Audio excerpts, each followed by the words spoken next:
In the calm before the storm of the First World War, no one expected the carnage of the trenches.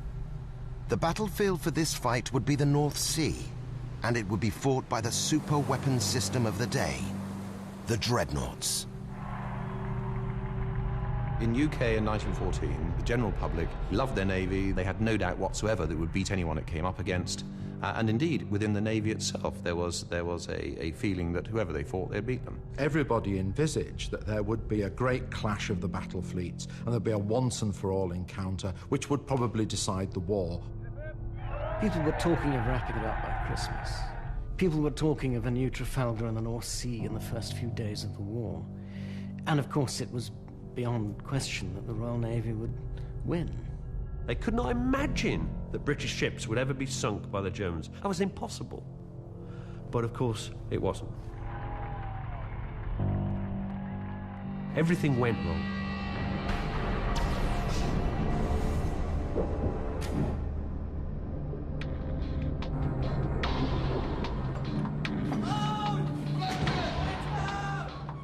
The Battle of Jutland was joined on May the 31st, 1916. A clash in which two fleets of the most lethal battleships the world had ever seen met in devastating combat. It was more than the greatest naval battle of the First World War. It would prove to be the biggest battleship action of all time. But it was an event that rocked the British Admiralty to its very core. The British fleet was bigger and had more firepower. Yet in the heart of the battle, 4 of its finest warships were destroyed by devastating explosions, leaving the outcome of the battle on a knife edge. It led a British commander in the heart of the fighting to utter the words, "There seems to be something wrong with our bloody ships today." But what was it?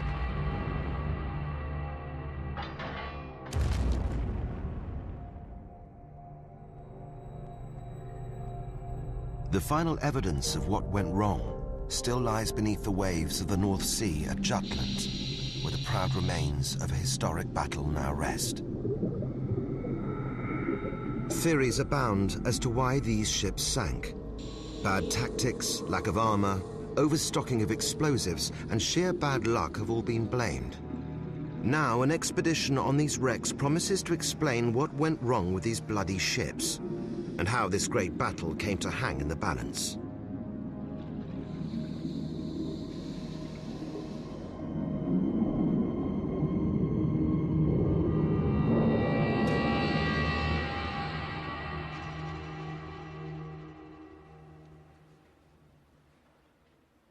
But why were British losses so heavy that day at Jutland? Scraps of evidence still remain in the archives to offer clues. But these declassified photographs, letters from survivors, and diaries from the dead can only tell us so much. Innes McCartney is a full-time diver and part-time historian. For years, he's researched the battle and has dived at Jutland before. Now he's putting together a team to look hard at the evidence on the ocean floor.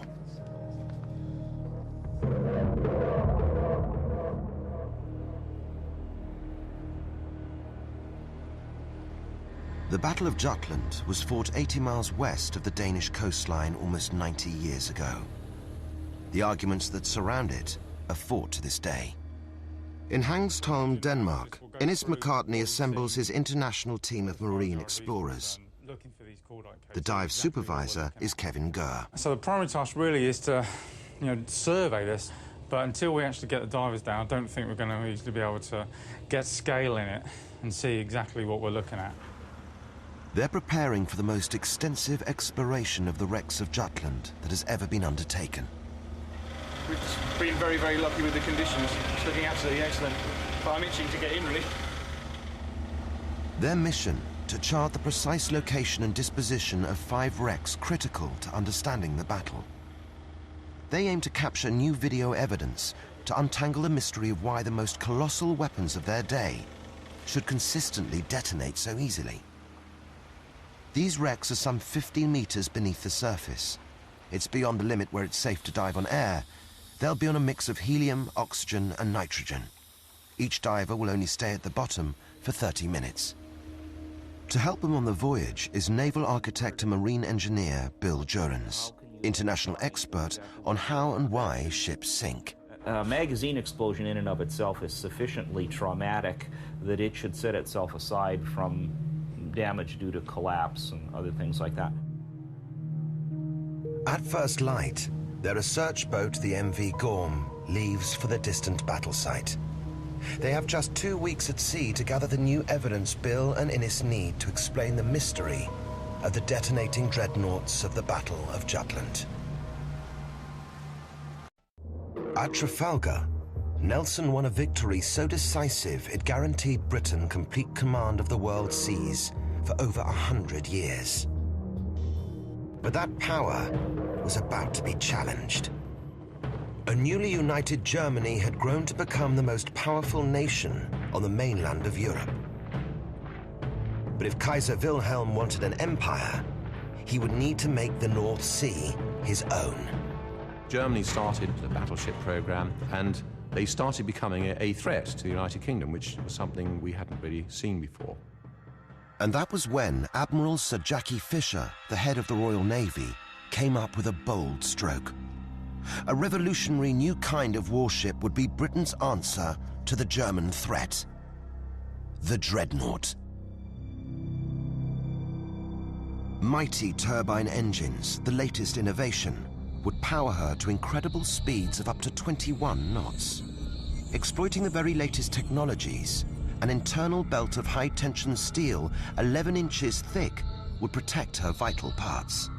Engines, fuel, ammunition magazines, and the barbettes, the towering castles in which her massive 12-inch guns would sit. Guns capable of hitting targets at 10 miles. The Dreadnought was the prototype for a radical new class of warship. But Fisher had taken a gamble. By building the most powerful weapon in the world, he'd thrown down the gauntlet and started an arms race. If the enemy catch wind of what you're doing and they embark on the same program, if they can outbuild you, then within a matter of years, they will take control of the seas away from you without even fighting a battle. And this was the problem. So the Dreadnought had to be built in secret. Secondly, it had to be built fast. When the Dreadnought was built, from a year and a day from laying the keel, she steamed out of the harbour on trials. It was an incredible achievement. The Dreadnought project caught the public imagination in a way no arms program had ever done before. Britain must stay great, that was never in doubt. Then she must have dreadnoughts, and lots of them. The Germans built so many, so they built them back. They came up with a catchphrase, "We want 8 and we won't wait," this sort of fantastic rivalry. And so by 1914, the whole of the British general public thought there'd be a kind of Armageddon, a huge naval battle, a new Trafalgar in the first months of the war. Sea battles are notoriously confusing events. Accurate navigation under fire is virtually impossible. During the Battle of Jutland, no one had radar or today's GPS, global positioning satellite information. Communication was mainly by line of sight, with flags and flash lamps. For years, no one knew precisely where the actual incidents occurred. But Innes has combined archival records with stories from local fishermen and his experience from previous dives, and he knows where to start looking for the wrecks. We've got accurate GPS positions, so what we'll do is we'll go there with the ship, locate them using the ship's GPS, then we'll put the rib in the water, and using the plotter on the rib, we will plot out all the high points of the wreck that lie on the seabed. Hopefully, we'll buoy it and we'll find either end of the wreck area, which will give us the orientation, if you like, the path in which the ship was travelling when she blew up. Yeah? Then we'll put the side-scanning sonar in the water, which will go along the side between the two buoys and should show us the wreck in its entirety on the seabed now. It's the one tool we've got with us that will actually show us the big picture. So I see sort of a map of... Yeah, exactly, a map. 25 ships were lost at the Battle of Jutland. The team aimed to locate and dive the vessels most critical to the story of the battle, and revisit the mystery of the volatile British dreadnoughts. OK, Phil, have a comms check. Yeah, I can hear you loud and clear. Can you hear me? Loud and clear. We're going to start pressurisation. And Simon, see my thumb. Our wrecks lie at a depth of 50 metres, so there's a real risk of decompression sickness. At all times, they'll have a medic and decompression chamber on standby.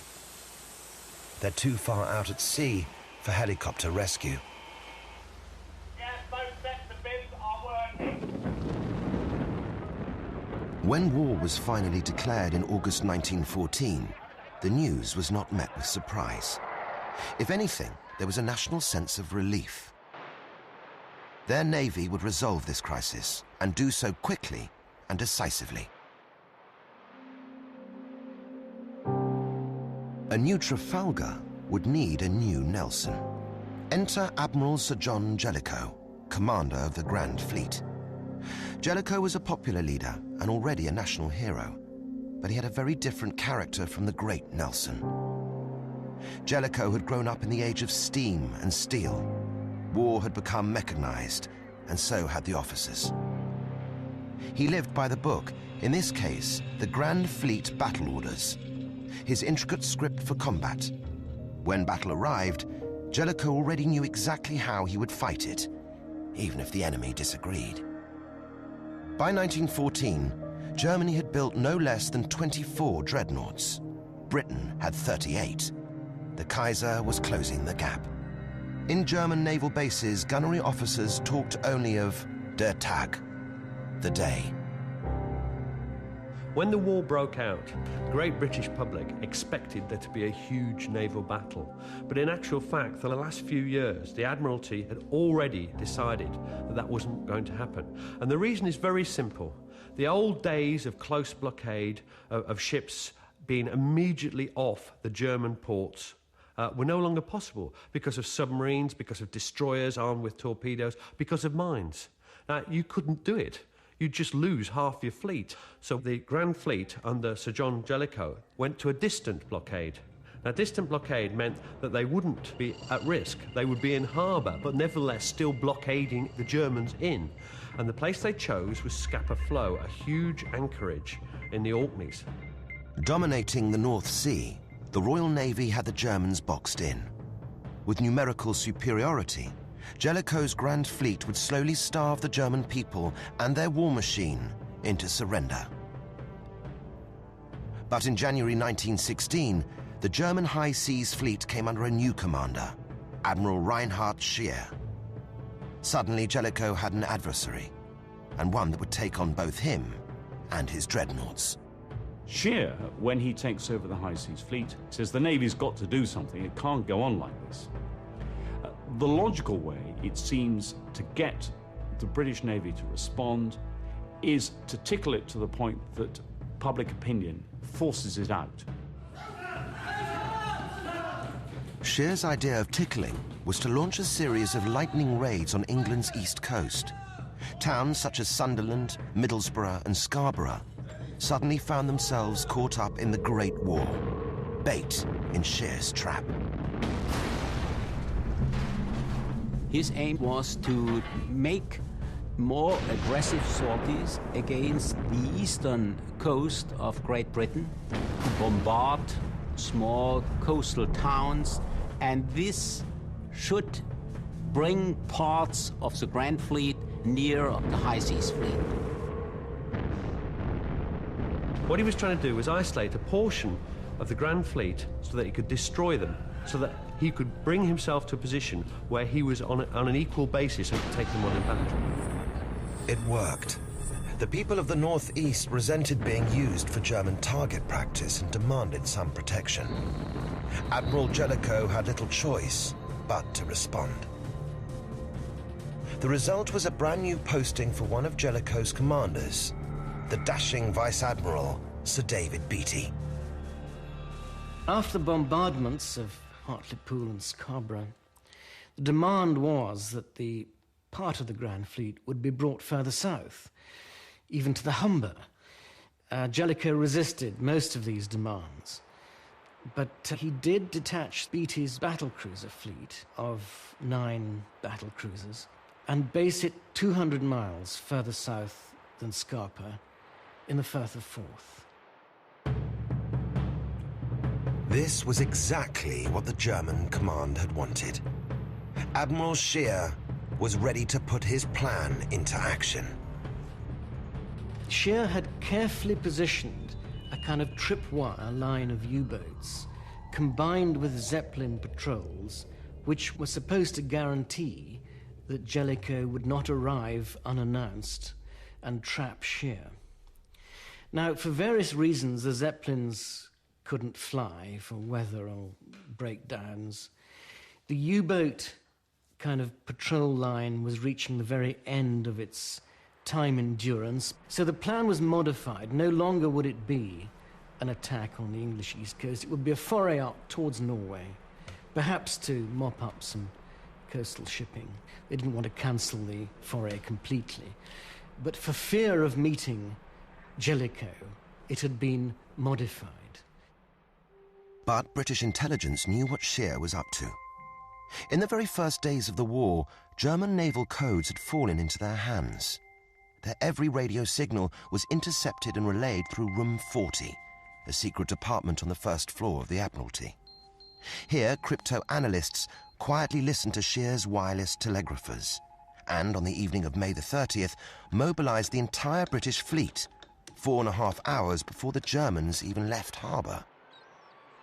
These ships were ready for sea at a moment's notice. They had to be, in case the German fleet came out at any time.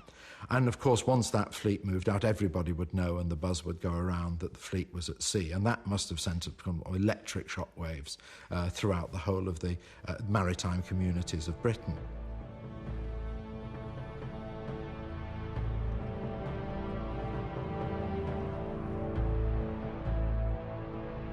Imagine, darling, if you can, a fine though starless night and 12 great ships steaming out of the Forth. No lights visible, and not a sound to be heard but the swish of the waves.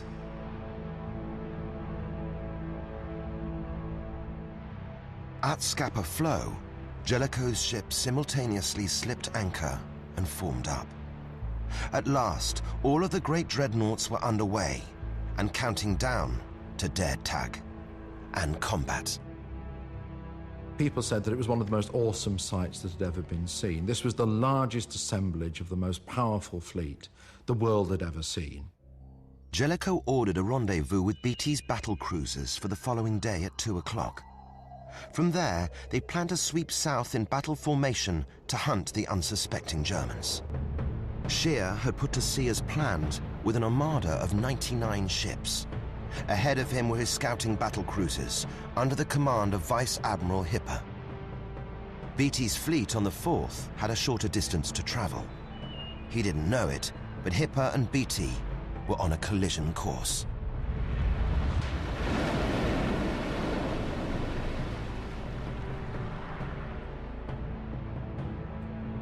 The titanic clash of the Dreadnoughts was about to begin.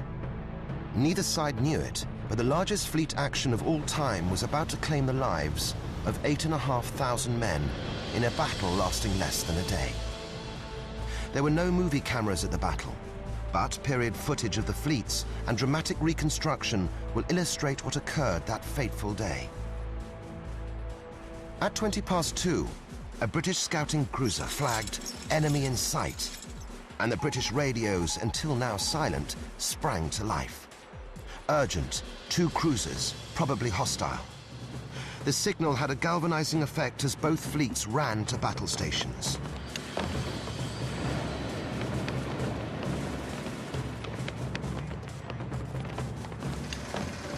But as Beatty closed on the enemy, his guns were strangely silent. The British had spent all this money equipping their battle cruisers with better guns, 13.5 inch as opposed to the German 12 and 11 inch, with a longer range and bigger shell, so that they could open fire first in any engagement. Yet what do we find at Jutland? As they steam towards each other, they're waiting, they're waiting, they're waiting, they're waiting, And eventually, who opens fire first? The Germans do.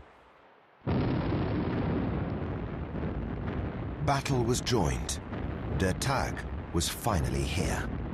The visibility decisively favoured the Germans. The Germans were against a bank of dark grey and purplish clouds. It was very difficult for the British to spot their fall of shot under those conditions. The British were against the westering sun. It was very easy for the Germans to get a bead on the target. And now, the Vice Admiral's ships would be tested beyond their limits. Beatty's battle cruisers overjudged the range, allowing the Germans to get closer than they should have done before opening fire, thus wasting a range advantage which the British on paper had. The Dreadnoughts, in line of battle, were steaming south. For all Beatty's numerical superiority, the exchange of fire was uneven.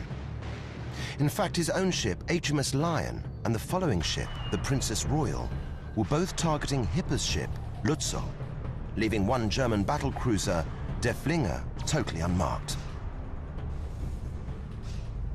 Further down the line, Tiger and New Zealand were both concentrating fire on Moltke. This firing pattern was decidedly to the Germans' advantage.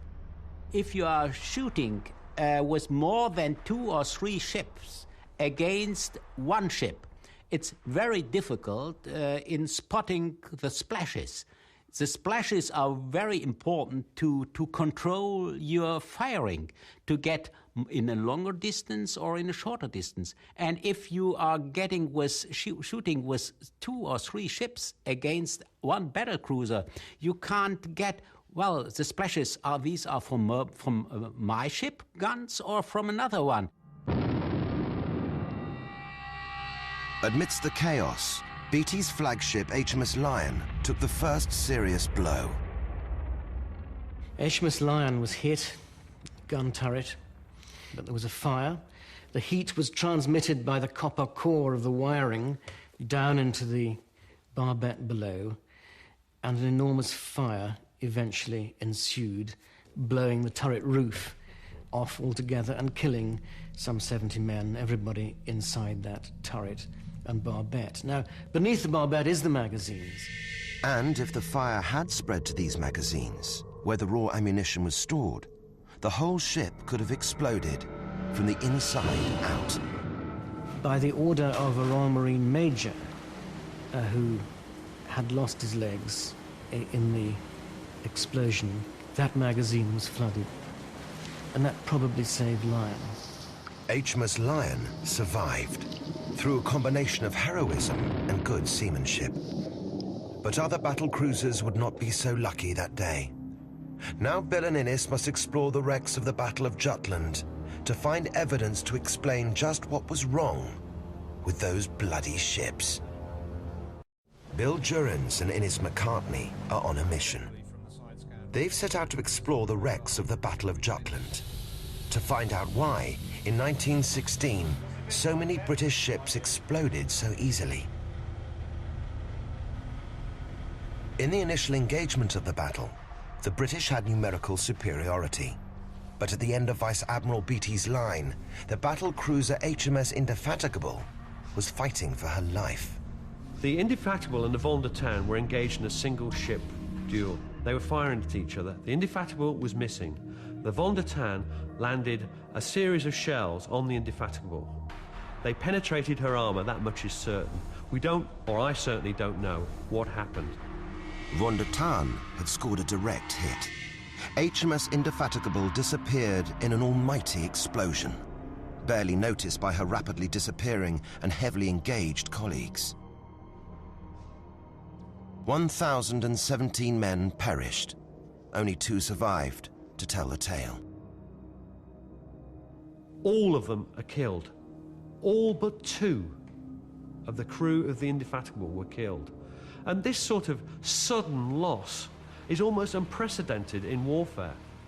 There were lots of 16-year-olds, boy seamen, midshipmen on board the Indefatigable, and they were all lost in that huge explosion.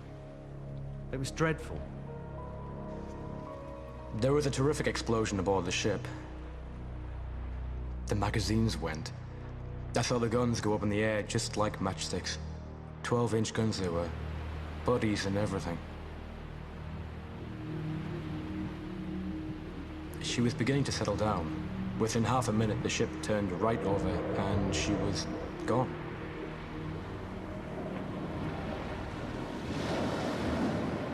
Indefatigable disappeared a little after 4 o'clock. Sides were now even. 5 battle cruisers each. The British still thought defeat impossible. Yet within a matter of minutes, things were about to get far worse. In war, bad things happen. You can lose a ship. So when Indefatigable blows up, nobody is particularly alarmed. It's unfortunate and they're sad, doubtless, but no one is particularly shocked by this. It's just bad luck. Queen Mary, however, is something quite different. Queen Mary is a 13.5-inch battlecruiser. Much bigger, much more powerful. And more than that, she is possibly the crack gunnery ship in the Royal Navy. Beatty had plenty of confidence, but it was about to be shaken. The Queen Mary was the pride of the fleet, and the only British ship consistently hitting the Germans. But now she was being relentlessly bombarded by both the Flinger and Seydlitz. Within just 20 minutes of the loss of Indefatigable, Queen Mary met the same fate. Heave! 2-6! Heave! 2-6! Heave! Clear and run! Up! Everything went beautifully until 4:21. And a most awful explosion took place, which broke the ship in half by the foremast. She was mortally wounded, but still afloat. One by one, men could be seen coming out of the after turret and climbing down onto the exposed bilge keel and jumping into the water. When quite a few men were already in the water, the second explosion occurred. She was obliterated by an 800-feet-high mushroom of fiery smoke. The level of destruction in that moment that's been captured in a photograph is amazing. The plume of smoke dwarfing the ship, and yet the ship's 600 feet long. And that represented the deaths of most of the over 1,000-strong crew. That's where they died in amidst that. Queen Mary was the greatest German achievement against the Royal Navy in World War I. Her loss was a very serious blow. And this is the loss that prompted Beatty to turn round and make his famous comment to Captain Chatfield beside him. There seems to be something wrong with our bloody ships today. The loss of the Queen Mary was an absolute disaster for Beatty.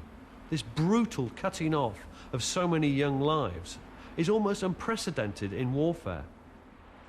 It's at this point you start thinking, well, there's an accident. There's 2 accidents now.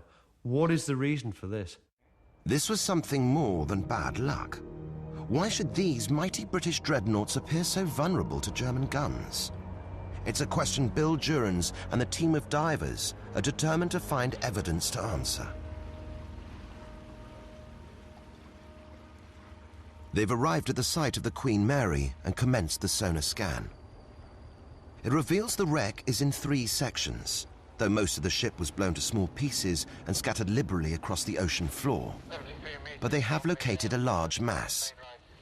Okay, I'm getting excellent image if you can maintain track, over. Yeah, okay. Look what's coming in now. There's a high section there, look. This looks relatively intact. It's almost in 3 big lumps, in a way. Survivors reported stepping off the sinking stern of the boat before the fore section erupted. If that stern section is still intact, diving her could answer some big questions. That's the stern section. Look, nobody has ever seen the Queen Mary like that. If you think that solid part is a stern, that's where we need to be diving. That's what I've said. Because that's where the magazine is. Bill Durrans has all of the eyewitness reports, but he needs more specific evidence to fix the real cause of Queen Mary's sudden demise. This is something only the divers can give him. The various witness accounts from the day offer no conclusive answer as to exactly how the ship exploded.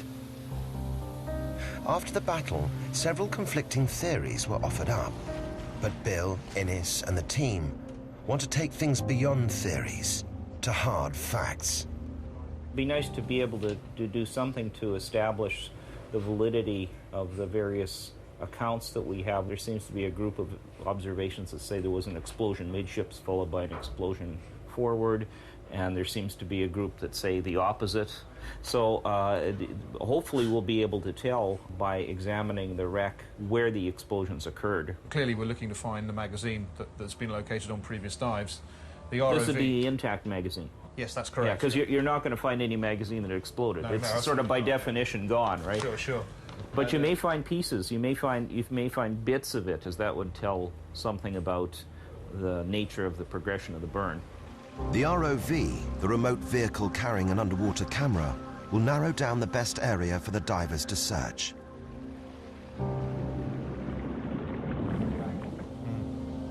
It's getting tight now. Working at a depth of over 50 meters, the divers have a limited bottom time of 30 minutes. The ROV has no such limitations. This way. So follow the line of this. Well, if we just keep going on one side until we sort of work out something discernible. The Queen Mary was some 27,000 tons. This now seems to be scattered in 2 large fields of debris. That's another boiler there. Somewhere out there is the high section identified by the sonar, the mass that Innes believes is the stern of the vessel. Okay, can you try and pull the umbilical, mate? Yeah.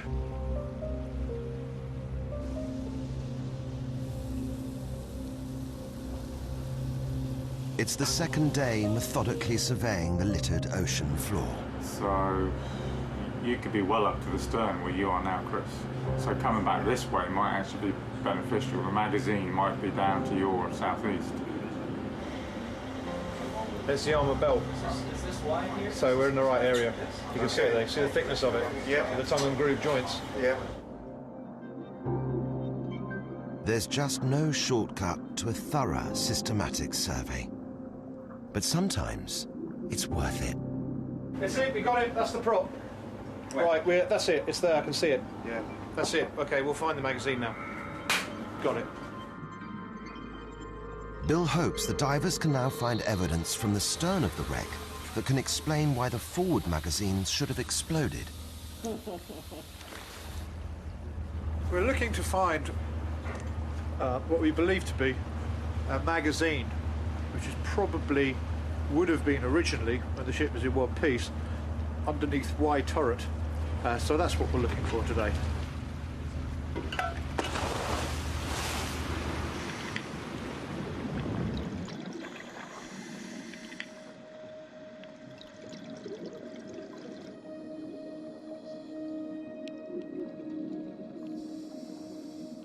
Some witness reports have implied the Queen Mary sank largely intact. In fact, the divers swim over an extensive debris field of scattered wreckage. This confirms the extent of the massive explosion. But they are now approaching the one remaining large section of the wreck, about 70 meters long. It's the stern and the site of the unexploded magazines. This is the area that Innes has been looking for. But finding evidence will be hard. They discover the stern upside down. She's rolled over as she sank. More than that, the years have taken their toll. The decks have collapsed one on top of another.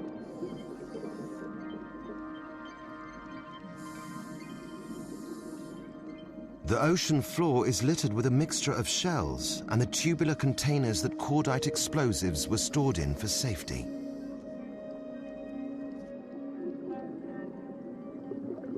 Innes and Kevin note the spread and profusion of the shells and cordite cases. The volume and position could be significant. Then it's time to start the slow ascent to the surface.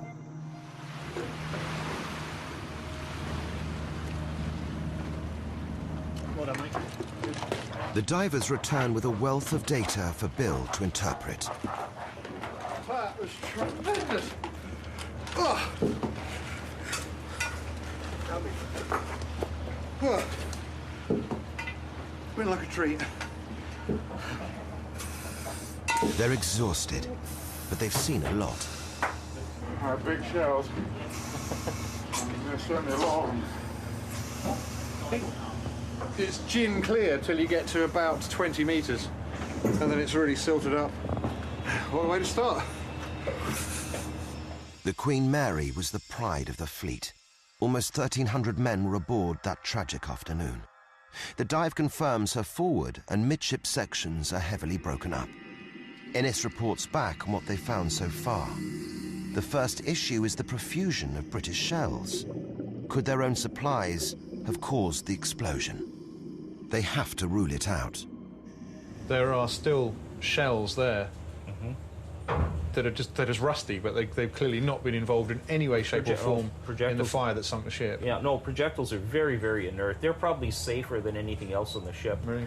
You know, I mean, they contain explosive, but it's really, really difficult to set the explosive off. Yeah. Right. But the divers have also noted the spread of cases of cordite. This is the propellant that shoots the shells up the gun barrels, and it's far less stable. If you have a projectile entering the space where the cordite is, the flash of the projectile exploding is often sufficient to ignite one or more bags of cordite. When that happens, the other bags of cordite start to burn more or less rapidly as well, and that leads to a chain reaction. Some experts believe that cordite was responsible for spreading the fire that led to the explosion. Could that explain why the forward section was so devastated? There appears to have been two major explosions, one forward and one midships, and that matches what we seem to have found on the bottom. The explosions were undoubtedly cordite. There's nothing else there that could cause that. Certainly shells do not go off in that manner, so that those were all propellant ignitions and burns. Somehow, Queen Mary's onboard cordite had been ignited, and the cost had been awesome. But what exactly was this propellant cordite, and why were the Navy carrying this deadly cargo? Cordite was the standard propellant in the First World War, and it's a mixture of nitroglycerin, gun cotton, and a gel to make it all stick together. Cordite was wrapped up in bundles and used within the breech of a gun to push the projectile out of the gun. And this is a 15-inch propellant cartridge, similar to the types that are used during the Battle of Jutland. Each 15-inch gun, the Mark I version, used 4 cartridges to a total weight of 428 pounds of cordite. Each one would have weighed about the weight of a cement sack. So the culminating effect at the base of the projectile was a terrific force that allowed that projectile to be forced out of the gun at a huge muzzle velocity. Innes and Kevin had been amazed by the amount of ammunition they found, not just in the magazine area, but throughout the wreck. This evidence adds weight to another potential cause, that these ships were heavily overloaded with ammunition.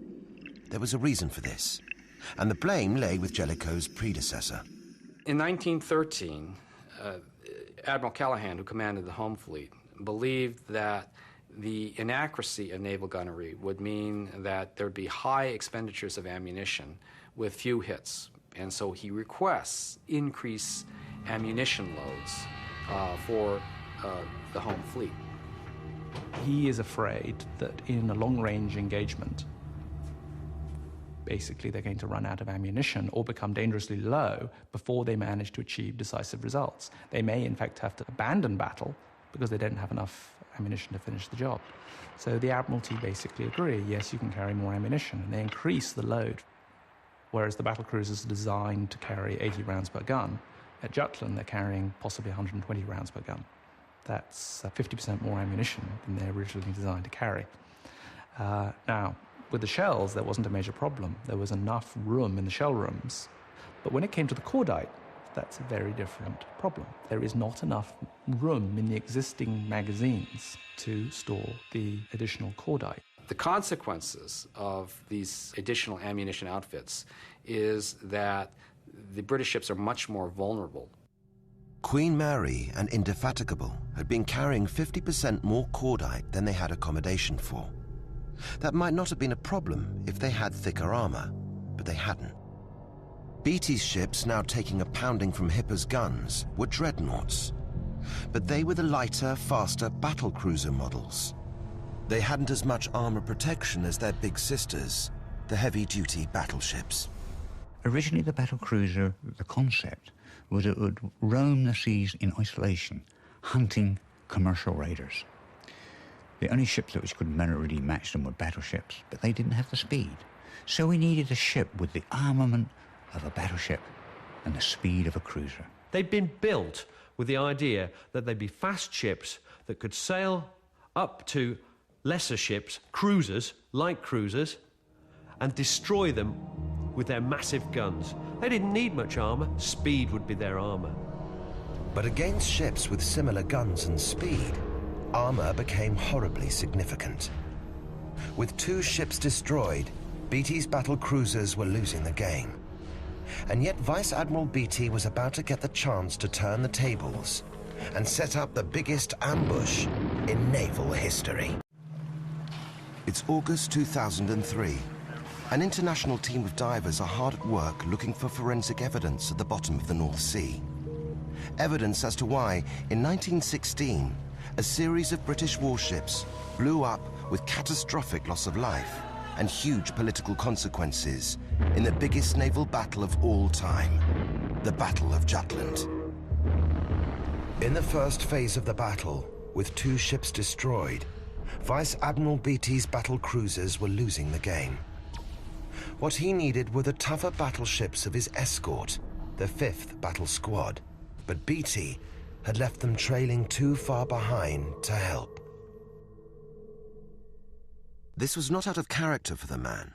His instinct was always to run to the guns.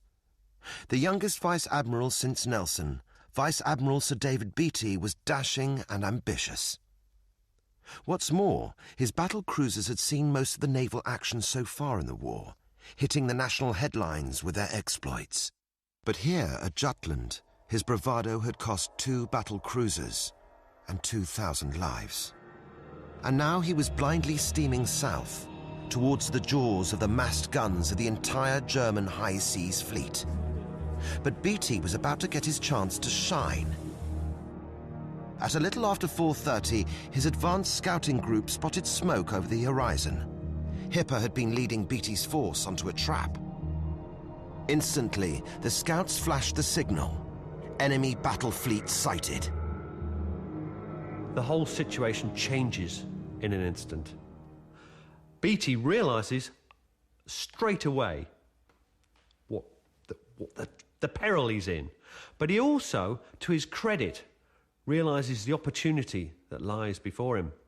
If he can inveigle Scheer and the High Seas Fleet to follow him, he can lead them into the arms of Jellicoe and the Grand Fleet.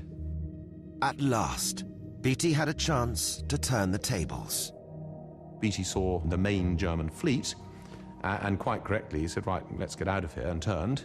And his job was to lead this lot into the Grand Fleet, where the Grand Fleet would destroy it. Soon they were all heading north towards Jellicoe. All that is except the battleships of the 5th Battle Squadron, still trying to catch up. As the battleships pounding southwards passed the battle cruisers, now fleeing northwards, the battleships steamed straight past Beatty, heading straight for the German High Seas Fleet. For the German commanders, the battleships of the 5th Battle Squadron were a prize beyond their wildest dreams. Admiral Hipper, as well as Admiral Scheer, didn't know that the entire Grand Fleet was at sea. So they are looking for the British battle cruisers, and they saw the 5th Battle Squadron. Well, maybe this is a chance for us to get 2 or 3 ships. We have sunk 2 battle cruisers now, Indefatigable and Queen Mary, in the first phase of the battle, and now let's get part of the Grand Fleet. The British battleships sailed straight into the German guns. In a desperate attempt to head north, they turned in succession through a hail of fire. This is the ultimate test of the Super Dreadnoughts. Those mighty 8 15-inch guns, 13-inch thick armour, enormous investments of British money, time and technology, with the finest engines that could propel them to nearly 24 knots. fantastic ships. This was their test. Would they be able to withstand the shells that were falling all round them? Like Indefatigable and Queen Mary, these battleships were also heavily overloaded with shells and cordite. Would they now suffer the same fate? The 5th Battle Squadron took severe damage and many casualties. But for over an hour, the 4 battleships held off the entire German fleet. There was little wrong with these particular ships. Unlike the battle cruisers, the German shells could not penetrate anywhere important. They caused damage, they caused a lot of damage. They killed people, but they couldn't harm the inner sanctums where the explosive seeds of their own destruction lay. Now the Germans were the ones being led into a trap. Running north, Beatty was drawing the biggest prize on the North Sea, onto Jellicoe's guns. Too much cordite and too little armor had made the battle cruisers vulnerable. But those aren't the only theories that Innes wants to test. More British battle cruisers would fall prey to internal explosions before the day was over. Bill, Innes, and the boys will have to go north to the site of the next catastrophe if they are to prove why.